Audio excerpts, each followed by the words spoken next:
الوعي هو حجر الأساس لخلق الواقع بتاعك.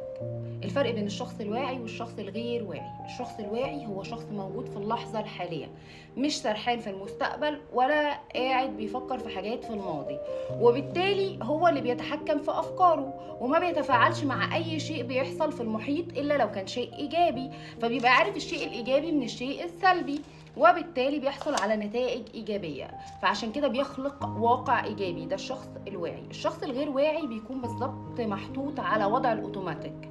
يعني إيه؟ يعني هو أصلا موجود بجسده فقط، لكن الوعي بتاعه في حتة تانية أو تفكيره في حتة تانية، فمجرد ما بيحصل أي شيء سلبي هو بيتفاعل معاه. إيه اللي بيحصل لما بتتفاعل مع شيء سلبي؟ الواقع بتاعك ما هو إلا انعكاس للداخل بتاعك، وبالتالي لما بتتفاعل بشكل سلبي أو بتطلع تردد سلبي هو بيرجع لك مرة تانية في شكل أحداث سلبية، أشخاص سلبيين، حاجات أو ظروف حياتية صعبة بتضايقك. وده السبب إن ناس كتير بتسأل: هو أنا ليه الحاجات السلبية بس اللي بتحصل لي أو بتتكرر معايا، أو دايما بقابل أشخاص سلبيين أو أي حاجة سلبية بتتكرر معايا بشكل متكرر؟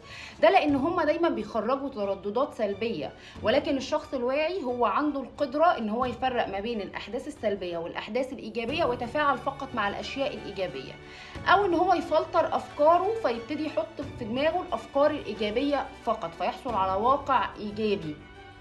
لكن الشخص السلبي اللي حاطط نفسه على وضع الاوتوماتيك هو ما عندوش المقدرة، هو بيتفاعل مع كل شيء بيحصل معاه، فبالتالي بيتفاعل مع الطاقة السلبية ويبتدي ان هو يبث طاقة سلبية اكتر، فترجع له في شكل طاقة سلبية اكتر في اشخاص، في ظروف حياتية صعبة وما الى هذا. عشان تكون شخص خالق للواقع بتاعك بشكل ايجابي لازم تكون واعي وموجود في اللحظة الحالية. ما تخليش افكارك هي اللي تتحكم فيك وانت تعلق في الافكار السلبية فتخلق الواقع، او تكون انت اللي بتجري ورا واقع سلبي وظروف الحياة هي انت تكون خاضع ليها. لا، ابتدي ان انت اخلق الواقع بتاعك بان انت تتحكم في افكارك وتشوف انت بتفكر في ايه، والاحداث اللي بتحصل حواليك دي ايه الرسالة منها، لان انت مجرد ما تفهم الرسالة من كل حاجة بتحصل حواليك هتبتدي تحط ايدك على الخلل اللي موجود جواك، لان الواقع هو انعكاس للداخلي بتاعي.